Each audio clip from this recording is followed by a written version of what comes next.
And now, live at 10:30. ආයුබෝවන් ශ්‍රී ලාංකේය අපක්ෂපාතී සමබර ප්‍රවෘත්ති ප්‍රකාශය. ස්වර්ණවාහිනී ප්‍රධාන ප්‍රවෘත්ති ප්‍රකාශය live at 10:30 අද ආරම්භුමයි මේ. අදත් සවිස්තර පුවත් ඔබට කියන මම නිමේෂ් විජේසූරිය. මම ෆාතිමා නස්රින්. අපි අදත් මුලින්ම බලමු ප්‍රධාන පුවත් සිරස්තල. ගමේත් නගරේත් අවුරුදු සිරිතට එක්කු ජනපති.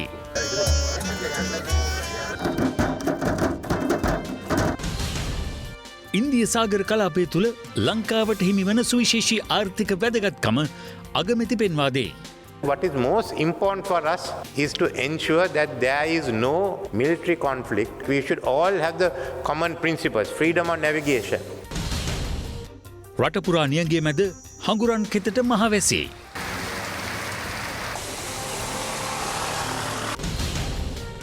ඌේ මහ ඇමති සමාව ගත්තාද? මම පෞද්ගලිකව ඒ සිද්ධිය සම්බන්ධව රජයේ වෛද්‍ය නිලධාරීන්ගේ සංගමයට මම කනගාටුව ප්‍රකාශ කළා. අනතුරු වළකන රාජකාරිය අනතුරකින්ම කෙලවර වූ හැටි. එන වාහන පාලනය කරලා තියෙන්නේ මෙතන මේ අනතුරුදායකයි කියලා පොඩි ටෝච්චක් තිබුණේ. ඒක එළියෙන් මදි මේ අඩි 4ක්වත් පේන්නේ නැහැ ඒකේ. අලුත් අවුරුදු උදාවට හරියටම තවත් තියෙන්නේ සතියක තරම් පුංචි කාලයක්. අනිත් අය වගේම අද ජනාධිපති මෛත්‍රීපාල සිරිසේන මහතාත් අවුරුද්ද සමරන්න කලින්ම ගමට ගියා. ඒ වගේම නගරේ තිබුණු අවුරුදු උත්සව කිහිපයකටත් ජනාධිපතිතුමා අද සහභාගී වුණා. අද උදෑසනින්ම ජනාධිපතිතුමා පදවිය කොළොන්ගොල්ල වැව්තාවුලට ගියා. ඒ ශ්‍රීපුර කොළොන්ගොල්ල වැව ජනතා අයිතියට පත් කරන්න. සිරිසර පිවිසුම වැව් 500ක් ප්‍රතිසංස්කරණය කිරීමේ ජාතික වැඩසටහන යටතේ මේ වැව ප්‍රතිසංස්කරණය කරනු ලැබුවා. මීට සමගාමීව හෙළ සංස්කෘතිකාංග රැසක් එකතු වුණු සිරිසර අවුරුදු වන අරණක අවුරුදු උදාව අද කොළොන්ගොල්ල වැව්තා උල්ලේදී පැවැත්වුණේ ආදිවාසී ජනතාවගේ සහභාගීත්වයෙන්. මේදී සතර දෙසින් පැමිණි ජනතාව ජනාධිපතිතුමන් වෙත අලුත් අවුරුදු තෑගි බෝගත් පිරිනැමුවා. මේ අතර අද කොළඹ නිදහස් චතුරස්‍රයේදී පැවති අලුත් අවුරුදු උත්සවයකටත් ජනාධිපතිතුමා එක්ුණේ මේ විදිහට.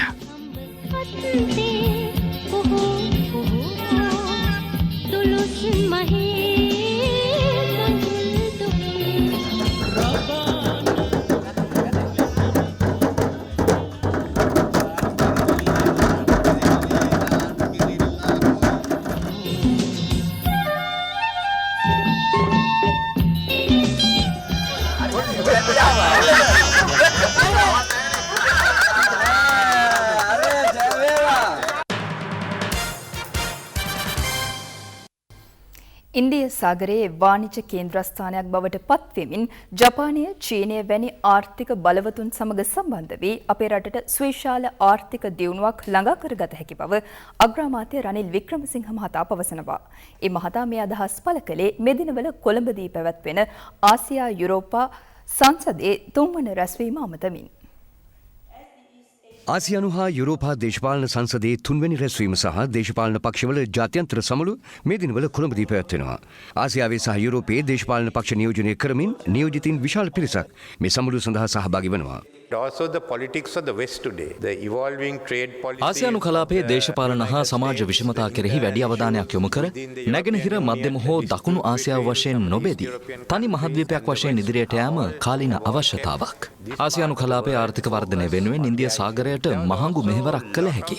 ඈත අතීතයේ පටන් ඉන්දිය සාගරය හරහා වාණිජ කටයුතු සිදු කරමින් පැවතියා.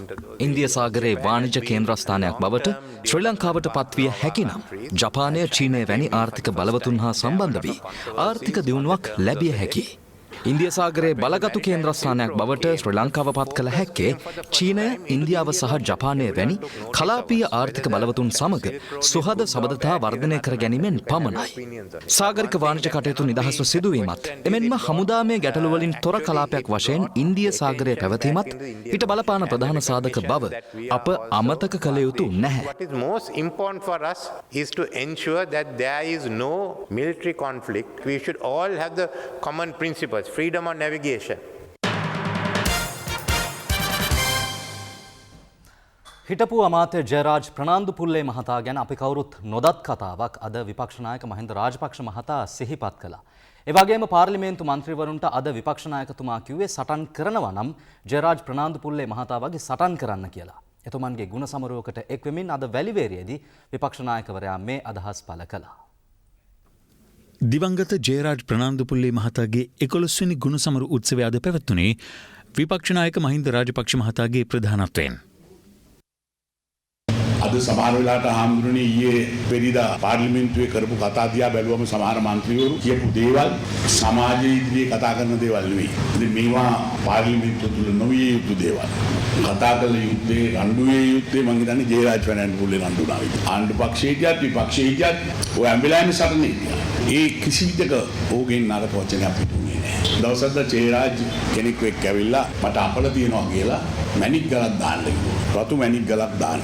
ජයරාජ්ගේ ඇඟිල්ලේ තිබිච්ච මැණික් මුද්ද ගලවලා මට වඩා තර්ජන තියෙන ඔබතුමාට ඒකින්ද මේක ඔබතුමා දාගන්න කියලා මට දුන්නා. ඒ මුද්දේ ජයරාජ් මැරෙන්න දින කිහිපයකට උඩදී මුද්දේ ගල වැටුණා. එතකොට මම හිතුවේ මට අපලයි. ජයරාජ් හිතුවේ මට තමයි ඒකේ නරක කියලා. අපිට නැති වුණේ മന്ത്രിවරයෙක් විතරක් නෙමෙයි හොඳ මිත්‍රයෙක්. මිනිසුන්ට ආදරය කරන මිනිස්සෙක්.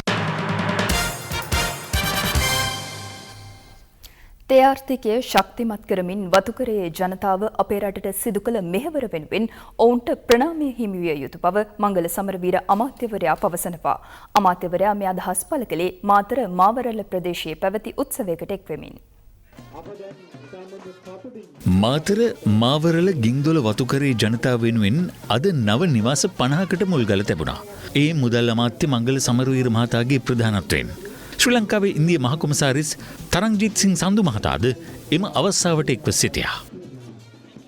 තමුන්නාස්ලා මීට ශතවර්ෂයක හමාරකට විතර ඉස්සෙල්ලා ඉන්දියාවේ ඉඳලා ලංකාවේ පදිංචියට ඇවිල්ලා තමුන්නාස්ලා අපේ රටේ ආර්ථිකය ශක්තිමත් කරන්න ඉහළ නංවන්නට ඒ කරපු සේවය බොහෝ දෙනා මම හිතන්නේ අගය කරනවා මදි. ඉතාමත්ම දුෂ්කර වූ පසුබිමක් තුල වුවද මේ රට තේ ආර්ථිකයක් ඇති කරලා මේ රට තුල පසුගිය වසර 100 නිදහසෙන් පස්සේ අපි නිදහස් අධ්‍යාපනයක් මේ රටේ ජීවත් වෙන සියලුම ජනතාවට ඇති කරා නම් අපි නිදහස් සෞඛ්‍ය සේවාවක් මේ රටේ ඇති කරා නම් ඒ ඇති කිරීමේ ඒ ගෞරවය තේ ආර්ථිකය මෙහෙවන තමුන්නාස්ලාට අපි ලබා දෙන්න ඕන. මේවට අපි තතහිත දෙන්න අපේ විදේශ ජාත්‍යන්තරේ ඉන්නවා විශේෂයෙන්ම අපේ අසල්වැසි රට ඉන්දියාව අපි තව මාස ගානකින් මේ ලස්සන ගෙවල් ටික හදලා ලස්සන කෝවිල හදලා මේ පැත්තේ පාරවල් ටිකත් හදලා මේ පැත්තට ක්‍රීඩා පිටියකුත් දීලා මේ පැත්තේ තරුණයන්ට ජිම් එකකුත් දීලා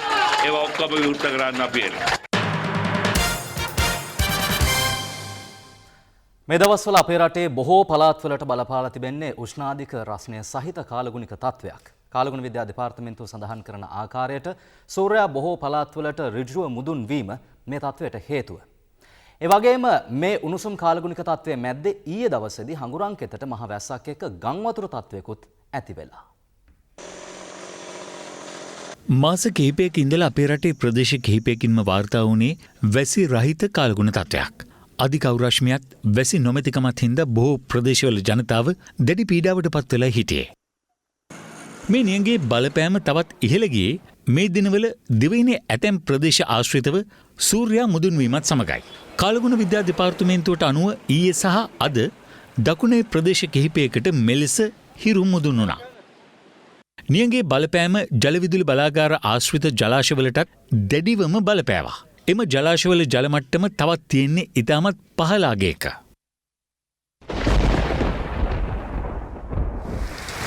නියං තත්ත්වයේ පහව යමින් මධ්‍යම කඳුකරයට මේ විදිහට තද වැසි ඇදහැළුනේ ඊයේ පස්වරුවේ.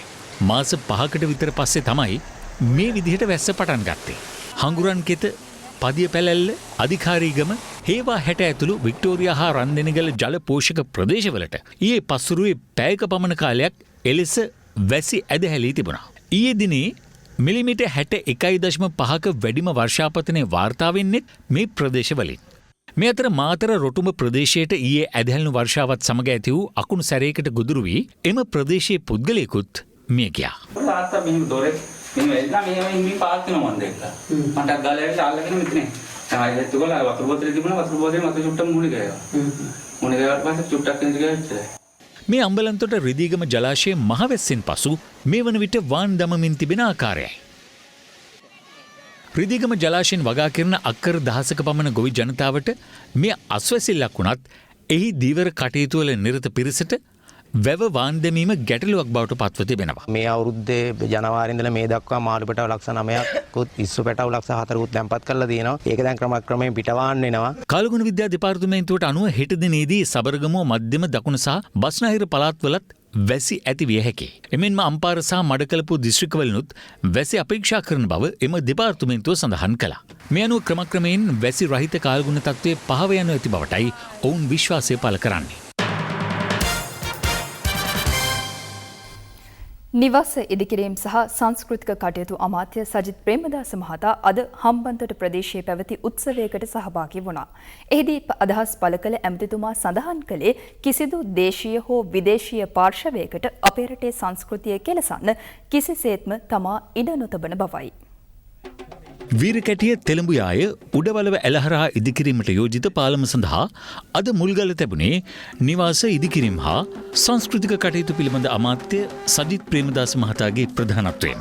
උත්සවය අමතමින් අමාත්‍යවරයා පසුගියදා මහනුවරදී විදේශිකයන් දෙදෙනෙකු උඩරට මුල් ඇඳුමින් සැරසී සිටි සිද්ධිය ගැනත් අදහස් පළ කළා. අපේ රජය සැදී පැහැදී සිටිනවා අපේ සංස්කෘතිය අපේකම ආරක්ෂා කර. පිටරට ගිහිල්ලා තහනම් කාර්යයක අපි නියැලුණොත් ඒ රටවල සංස්කෘතීන් වලට ආගම් වලට විරුද්ධව අපි හැමෝම දන්නවා අපිට අත්පත් වෙන ඉරණම. එහෙනම් විදේශීය රටවලත් ඒ නීතිය තියෙනවා නම් රුණා කරලා මතක තියාගන්න අපේ රටටත් අපේ මාතෘභූමියටත් ඒ ආකාරයේම ඒ නීති රීති හැසිරීම් රටාවන් වළංගුයි කියන එක හැමෝම අවබෝධ කරගත්තොත් හොඳයි. සංස්කෘතික ඇමති පඹයෙක් නෙවෙයි. කාටවත් නූල් සූත්‍ර සෙල්ලම් වලින් මාව මෙහෙවන්නට බෑ. ඒ නිසා මොනම ආකාරයකින්වත් මේ රටේ සංස්කෘතිය කෙලසන්නට කිසිම කෙනෙකුට මම ඉඩ තබන්නේ නැහැ. ඌව පළාත් ප්‍රධාන අමාත්‍ය චාමර සම්පත් දසනායක මහතා ප්‍රාදේශීය සෞඛ්‍ය සේවා අධ්‍යක්ෂවරියට තර්ජනය කළ බව පවසමින් දින 3ක් පුරා ඌව පළාතේ සෞඛ්‍ය ආයතනවල පැවති වැඩ වර්ජනය මේ වන විට අවසන් වී තිබෙනවා. ඒ අදාළ සිද්ධිය සම්බන්ධයෙන් ප්‍රධාන අමාත්‍යවරයා සිය කනගාටුව පළ කිරීමත් සමගයි. දෙමෝදර ප්‍රාදේශීය රෝහල අසලින් ඉදිකිරීමට සැලසුම් කළ මාර්ගයක් සම්බන්ධයෙන් ඇති වූ සිද්ධියක් මුල් කරගනිමින් ඌව පළාත් ප්‍රධාන අමාත්‍ය චාමර සම්පත් දසනායක මහතා සහ බදුල්ල ප්‍රාදේශීය සෞඛ්‍ය සේවා අධ්‍යක්ෂවරිය අතර ඇති වූ සංවාදයයි මේ.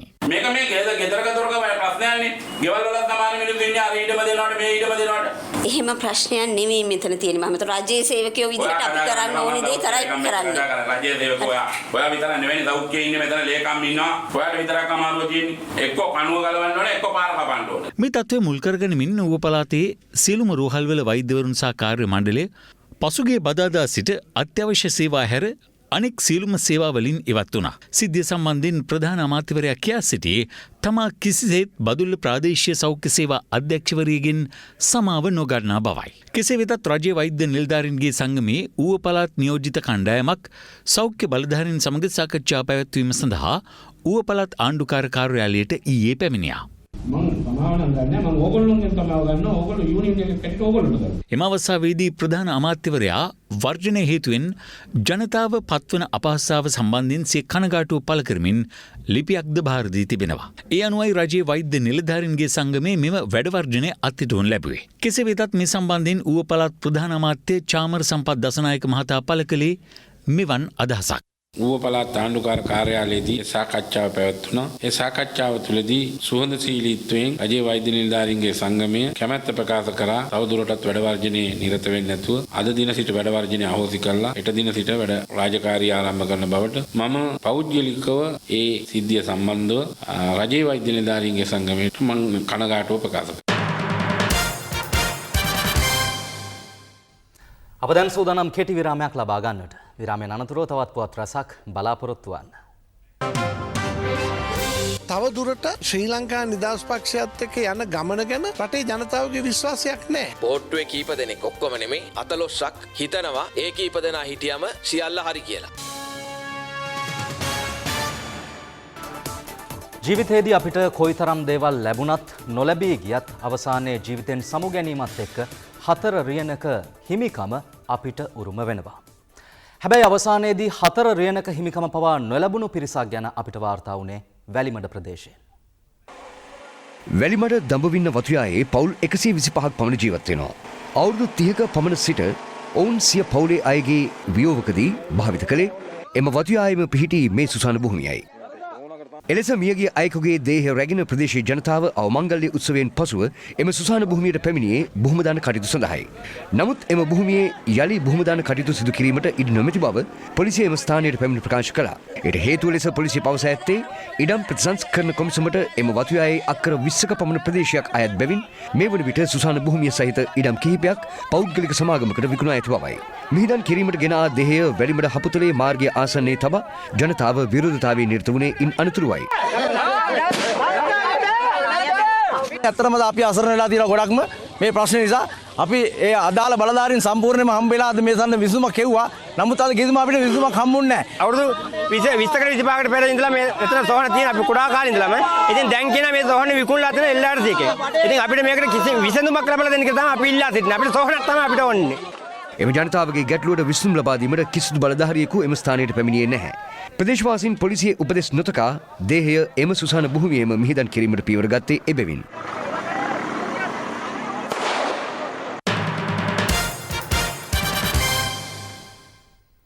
කෝට්ටේ මාදිවැල පැත්තේ රජයේ පාසලකට තමන්ගේ නම දාගත්තා කියලා බස්නාහිර පළාත් ප්‍රධාන අමාත්‍ය ඉසුර දේවප්‍රිය මහතාට චෝදනාවක් එල්ල වුණා.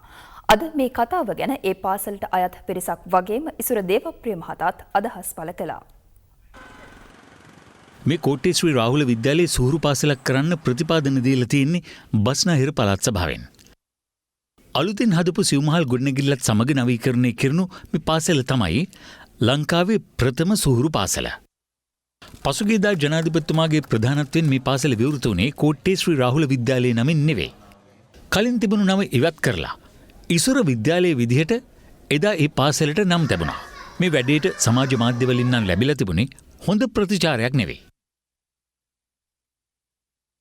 අවිස්සාවේල්ල ජනාධිපති විද්‍යාලයේ අද පැවති උත්සවයකදී ඉසුර දේවප්‍රිය ප්‍රධාන ඇමතුමා මේවට උත්තර දුන්නා.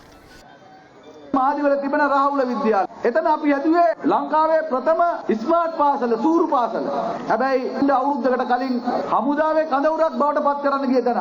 ඒ භූමිය මම නව ක්‍රීඩාංගණයක්, ඔලිම්පික් මට්ටමේ පීනුම් තටාංගණයක් සහ සුපිරි පන්ති ගොඩනැගිල්ලක් මං හැදුවා. අලුත් ඉස්කෝලයක්. මේ දෙමව්පියෝ එකතු වෙලා මමත් දන්නේ නැහැ විදුහල්පතිතුමා නැගිටලා කිව්වා පාසල් සංවර්ධන සමිතිය ඒකමතිකව තීරණය කරලා තියෙනවා මේ විද්‍යාලයේ නම සංශෝධනය කරලා මේක ඉසුර පාසල කියලා දාන්න. මම එතනදි විරුද්ධ වුණා. අපිට පාසලේ නම පිළිබඳව මට ගැටලුවක් තිබුණේ නැහැ. පාසලේ නම වෙනස් කරන එක ඒක දේශපාලනඥයට කරන්න බෑ. ඒකට කොහෙත් මගේ සම්බන්ධයක් නැහැ. ඒ වගේම ඉස්සර කෝට්ටේ ශ්‍රී රාහුල විද්‍යාලය එහෙම නැත්නම් දැන් ඉසුර විද්‍යාලයේ ආදිශිෂ්‍ය සංගමේ පිරිසකුත් මාධ්‍යවේදීන් හමුවේ මේ ගැන කතා කළා. අපි මෙතන ඉසුර කියන එකේ තේරුම හැටියට ගත්තේ සෞභාග්‍ය. අපට කිසි දෙයක් වෙන්නේ නැහැ. අපේ දරුවට අධ්‍යාපනය දෙන්න නම් වටිනුනේ. අපට වටින්නේ අධ්‍යාපනය දරුවට. ඊළඟ සිංහල අලුත් අවුරුද්ද උදා වෙනකොට තියෙන්නේ අලුත් ආණ්ඩුවක්. මෙහෙම කියන්නේ පාර්ලිමේන්තු මන්ත්‍රී නාමල් රාජපක්ෂ මහතා. ඒ වගේම අයවැයෙන් පස්සේ ශ්‍රී ලංකා නිදහස් පක්ෂයත් ශ්‍රී ලංකා පොදු ජන පෙරමුණත් අතර තිබුණු හිතවත්කමත් යම් ආකාරයට paludu වෙලා කියලත් දේශපාලන වේදිකාවල මේ දවස්වල අහන්නට දකින්නට ලැබෙනවා. මේ සියලු දේශපාලන කතා අප දැන් දකිමු අද කියන කතා තුලින්. කියන කතා. කෑවෑ පාස් කරනකන් කිව්වා නොයෙක් දේවල් අරක වෙනවා මේක වෙනවා කියලා සම්මත වුණාට පසුව දැන් අහන මොනවද වෙන්නේ කියලා දැන් කතාවෙන් ක්‍රියාවට අරන් කටයුතු කරගෙන යන එක තමයි තියෙන්නේ. අපි කිසිම අවස්ථාවක අයවැය පරාජය කරනවා කියලා ප්‍රකාශ කළා නැහැ. අපි කිව්වේ අපේ බලය අපි පෙන්නනවායි කියන එක. ඊයේ දවසේ උපදෙස් දීලා තියෙනවා ජනාධිපතිතුමා ශ්‍රී ලංකා නිදහස් පක්ෂයට ඡන්දය දීමෙන් වැළකීලා ඉන්නේ කියලා. ඒක ඉතා වැරදි දෙයක්. තව දුරට ශ්‍රී ලංකා නිදහස් පක්ෂයත් එක්ක යන ගමන ගැන රටේ ජනතාවගේ විශ්වාසයක් නැහැ. පොට්ටුවේ කීප දෙනෙක් ඔක්කොම නෙමෙයි 14ක් හිතනවා ඒ කීප දෙනා හිටියම සියල්ල හරි කියලා. ආණ්ඩුව එහෙම බිහි වෙලා නැහැ. ආණ්ඩුව එහෙම පෙරලිලත් නැහැ. මේ පාර්ලිමේන්තුවේ රට ජාතිය ගැන හිතලා ඡන්දෙ දෙන්න පාර්ලිමේන්තු මන්ත්‍රීවරු නැහැ කියන එක ඊයේ අයවැයේදී මන්ත්‍රීවරු තමන්ගේ ක්‍රියාවෙන් ඔප්පු කරලා පෙන්නුවා. බහුතරේ තියෙනවා අපි මේ අයවැය පරාජය කරලා නිකන් ඉන්නේ අපි ආණ්ඩුවක් හදනවා. ඒ සඳහා ලැබෙන පළවෙනි අවස්ථාව පාවිච්චි කරනවා. කාටුන් වල තියෙන්නේ මේ රචින්න පත්තු කරන්න හරි බොහොම පත්තු කරන්න කියලා එක පුස් කියලා. ඒ වගේ තමයි දැන් විපක්ෂයටත් උනේ. රටේම ජනතාව දැක්කා රාජපක්ෂ මහතුරු කොහොමද ආපහු බලය ගන්න යන්නේ කියලා ඕනම දෙයක් කරන්න සූදානම් රාජපක්ෂ මහතුරු බලය ගන්න. මේ රටේ ජනතාව එච්චර මෝඩ නැහැ. යහපාලන ආණ්ඩුව බලයට ඇවිල්ලා රට අස්ථාවර භාවයට පත් වෙලා තියෙනවා. එවැනි කාල සීමාවක තමයි නව දේශපාලන ගමනක ආරම්භයක් ලබන අවුරුද්ද සිංහල දමිළ අලුත් අවුරුද්ද වෙනකොට අලුත් ආණ්ඩුවක් අලුත් ජනාධිපතිවරයෙක්. හරිම නම් මේ වෙනකොට අලුත් පළාත් සභාවකුත් තියෙනවා. පළාත් සභා මැතිවරණ පැවැත්වීමේ ප්‍රශ්නේ මතුවලා තියෙන්නේ රජයේ ප්‍රශ්නයක් හින්දා නෙවෙයි. පළාත් සභා මැතිවරණ ක්‍රමය ගැන එකඟතාවයක් නැති නිසා. අපි පාර්ලිමේන්තුවේ සම්මත කළා. එදා ඒකට අත උස්සපු අය පස්සේ ඒකට විරුද්ධ වෙන්න පටන් ගත්තා. ඒකට හැම පක්ෂයක්ම වග කියන්න ඕනේ. තවත් පුවත්වල ඇත්ත දකිමු මේ විරාමයෙන් අනතුරුව. වසර 25කට පසු ඉතාලියේ සිටගෙන මෘතදේහය.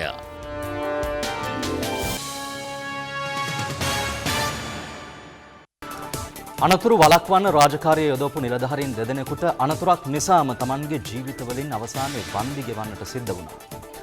මේ අනතුර වාර්තා වන්නේ අනුරාධපුර පුත්තලම් මාර්ගයේ ගිලා බහැපු ස්ථානයක් අසලදී මාර්ග සංවර්ධන අධිකාරිය නිලධාරීන් දෙදෙනෙකු තමයි මේ අවාසනාවන්ත ඉරණමට ගොදුරු වුණේ. මීට දින දෙකකට කලින් උලන්කුලම 38 කනුව ප්‍රදේශයේදී අනුරාධපුර පුත්තලම් මාර්ගයේ මේ ගිලා බැසීම සිදු වුණා. මේ නිසා පාරේ ධාවනය වන වාහන අනතුරු වලට ලක්වීම වළක්වන්න මාර්ග සංවර්ධන අධිකාරිය සේවකයන් දෙදෙනෙක් යොදවලා තිබුණා. පහනක් ආධාරයෙන් තනූ රතු ආලෝක සංඥාවක් එක්ක ඊයේ රැත් මේ දෙන්න එතනින් යන්නේන වාහන අනතුරු වලට ලක්වීම වළක්වා තිබෙනවා. හැබැයි යාපනයේ ඉඳලා කටුනායක බලා අධික වේගෙන් ධාවනය වුණු වෑන් රථයක ඔවුන් දෙදෙනා ගැටුනේ මේ අතරතුරේදී. අනතුරට ලක් වූ ස්ථානයේ ඉඳලා මීටර් 40ක් විතර දුරට වාහනෙත් එක්කම උන් දෙදෙනා ඇදී ගොස් තිබෙනවා. එක් අයෙක් එතනදී මිය ගියා. අනෙක් පුද්ගලයා රෝහල්ගත කළාට පසුව මිය ගියා. මියගියේ නොච්චාගම රොල්පනාවේ පදිංචි 38 හැවිරිදි අයෙක් හා නිකවැව පදිංචි 45 හැවිරිදි අයෙක්. ඕක වල වගේ ඔය පාත් වෙලා පාර මැද සතියකට වගේ වැඩි වගේ. මේගොල්ලෝ අර ලාම්පු පත්තු කරගෙන ඉඳලා තියෙන්නේ. ඒ එළිය මදි ඒගොල්ලන්ට පේන්නේ. අනතුර සිදු කළ වෑන් රථයේ රියදුරු අනුරාධපුර ප්‍රධාන මහේස්ත්‍රාත් හමුවට ඉදිරිපත් කිරීමෙන් පසුව ලබන 11 වනදා දක්වා රක්ෂිත බන්ධනාගාරගත කෙරුණා. විරෝධතාවක් අතරතුර ස්වාමීන් වහන්සේ නමක් අමාත්‍ය ලක්ෂ්මන් කිරියල්ල මහතාට දුරකථන ඇමතුමක් ගත් අවස්ථාවේදී අමාත්‍යවරයා ලබා දුන් ප්‍රතිචාරය සම්බන්ධයෙන් ඇතිවුණු කතාබහ තවමත් අවසන් වෙලා නැහැ. අමාත්‍යවරයා අද යලිත් වතාවක් මේ පිළිබඳව අදහස් පළ කළා. ගම්පල නාවලපිටිය මාර්ගයේ මරියවත්ත ප්‍රදේශයෙන් අවහිර කර මේ විරෝධතාව පැවැත්වුණේ පසුගිය බදාදා දිනේදී. එහිදී විරෝධතාකරුවන් පැවසුවේ මරියවත්ත මංසන්දියේ සිට උඩගම දක්වා මාර්ගයේ කඩිනමින් ඉදිකර දෙන ලෙසයි. එහිදී ස්වාමින් වහන්සේ නමක් අමාත්‍ය ලක්ෂ්මන් කිරියල්ල මහතාට දුරකථන ඇමතුමක් ගත් අවස්ථාවේදී ඇති වූයේ මෙවන් සංවාදයක්. මේ කිරියල්ල ඇමතුමාද කතා කරන්නේ? මම මේ කතා කරන්නේ අපි මේ නාවලපිටිය පාරේ මේ ජනතාව එකතු වෙලා උද්ඝෝෂණයක් කරනවා. ඔබතුමාට කතා කරන්න මෙතන පොලිස් නිලධාරියක් නැහැ, ප්‍රාදේශීය ලේකම්ලා නැහැ. කංගවරට කෝරළේ සභාපතිතුමා කියනවා ලක්ෂ කීයක් සභාපතිතුමා 500ක් වෙන් වුණාලු. පාර හැදුවේ නැල්ලු. නිකන් ඵලයන් යකෝ යන්න පරබල්ලා. ඔබතුමාගේ ඔය යකෝ ආමතුරන්ට කොහොමද කතා කරන්නේ? මේ පිළිබඳව අමාත්‍ය ලක්ෂ්මන් කිරියල්ල මහතා පැහැදිලි කිරීමක් සිදු කරමින් පැවසුවේ තමාට දුරකථන ඇමතුමක් ගත් පුද්ගලයාගේ අනන්‍යතාවය ගැන පැහැදිලි නොවූ බවයි. තම අපහසුතාවයට පත් කිරීමට ගත් උත්සාහයක් ලෙස එම ක්‍රියාව තමා සලකන බවයි අමාත්‍යවරයා එහිදී ප්‍රකාශ කළේ. කෙසේ වෙතත් මේ සිද්ධිය සම්බන්ධයෙන් අද පැවති මාධ්‍ය හමු කිහිපයකදී මෙලෙස අදහස් පළ වුණා. එක්සත් ජාතීන් පස්සේ ඇතම් ජ්‍යෙෂ්ඨ අමාත්‍යවරුන්ගේ හැසිරීම සම්බන්ධයෙන් ඔබතුමාට මොන වගේ ආකල්පයක්ද තියෙන්නේ? No comments. කිසිම දෙයක් කියන්න බැරිද? කිසිම දෙයක් කියන්න බෑ. හැබැයි කිරියල්ල ගරු ඇමතිතුමනි මහජන නියෝජිතයන් වෙන අපිට භික්ෂුන් වහන්සේලාට පමණක් නෙවෙයි අපට ඡන්දෙ දෙන කිසිම ඡන්දදායකයෙකුට පරබල්ලා කියන්න අයිතියක් නැහැ. මේ අතර මහනුවර අද පැවති උත්සවයකට එක් වෙමින් අමාත්‍ය ලක්ෂ්මන් කිරියල්ල මහතාත් අදාළ සිද්ධිය පිළිබඳ යලිත් මෙලෙස අදහස් පළ කළා. මහනුවර නගරයේ ජීවත් වෙන ඉන්න අපි මොන දේශපාලන පක්ෂ වලට අයත් වුණත් අපේ ප්‍රශ්න අපි සාකච්ඡා කරලා විසඳගන්නවා. මම හිතන්නේ ජනතා වහන්සේගේ ආభాෂය නිසා අපි සාමකාමීව අපේ ප්‍රශ්න අපි විසඳගන්නවා. දැන් අද පේනවා බෝඩ් අල්ලගෙන කට්ටියක් ඉන්නවා. ඒ කාලේ මෙහෙමින් තියන සුදු වෑන් එකේ යන්න වෙන්නේ. අපේ ආණ්ඩුව බලන්නේ පත්තුරයින් පස්සේ අපි මාධ්‍ය නිදහස ඇති කරලා තියෙනවා. විරෝධතාවී අපරණ නිදහස ලබා දීලා තියෙනවා. අද මාධ්‍ය වලින් වැඩිම දෝෂාරෝපණය කරන්නේ අපි. නමුත් අපි ඒවා ඉවසගෙන ඉන්නවා. තවත් දේශීය පුවත් කිහිපයක් කෙටියෙන් දකිමු දැන්. රටම කෙටියෙන්. පුල්මුඩේ කංජවැලි සංස්ථාවේ සේවකයන් ඊයේ සිට විරෝධතාවයක නිරත වනවා.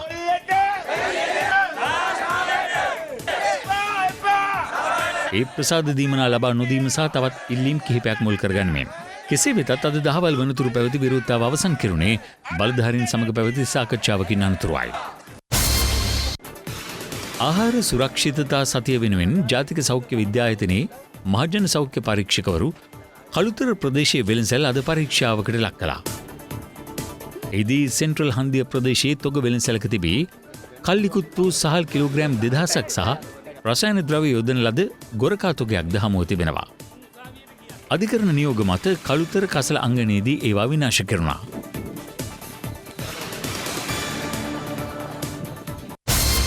මීට වසර 25කට පෙර 1994 වසරේදී ඉතාලියේදී මේ ගිය ශ්‍රී ලාංකිකයෙකුගේ මෘත ශරීරය අද දිවයිනට රැගෙන විත් තිබෙනවා. එම පුද්ගලයාගේ ඉල්ලීම වී ඇත්තේ එම මෘතදේහය පිළිබඳ අවසන් කටයුතු ශ්‍රී ලංකාවේ සිදු කරන ලෙසයි. කෙසේ වෙතත් ඒ වන විට මෙරට යුද්ධය පැවති බැවින් ඔහු ඉතාලියේ මෘත ශරීරය තැන්පත් කරන ආයතනයකට වසර 25ක් සඳහා මුදල් ගෙවා සිය මෘත ශරීරය තැන්පත් කරන ලෙස ඥාතීන්ගෙන් ඉල්ලා තිබෙනවා. ඒ අනුව වසර 25ක් ගෙවී යාමින් පසු 54 හැවිරිදි යාපනයේ ප්‍රදේශයේ පදිංචිකරුවෙකු ඔහුගේ දේහය අද පසුරුවේ ඥාතීන්ට භාර දෙනු ලැබුවා. 25 years. காட்டுத்தேக்கில் இருந்து வருஷம் இதை கொண்டு வர காரணம் என்ன? அது யுத்த காலத்தில் கொண்டு வரையில அது அப்போ கச்சால் தானே பொடி அப்படியே இருக்கு. அப்படியே இருக்கு. එපොතත් සමගින් අපි අදට ඔබෙන් සමුගෙන යනවා. යලි හමුවීම හෙට උදෑසන අද දවස තුලින් ඔබට සුබ රාත්‍රියක්.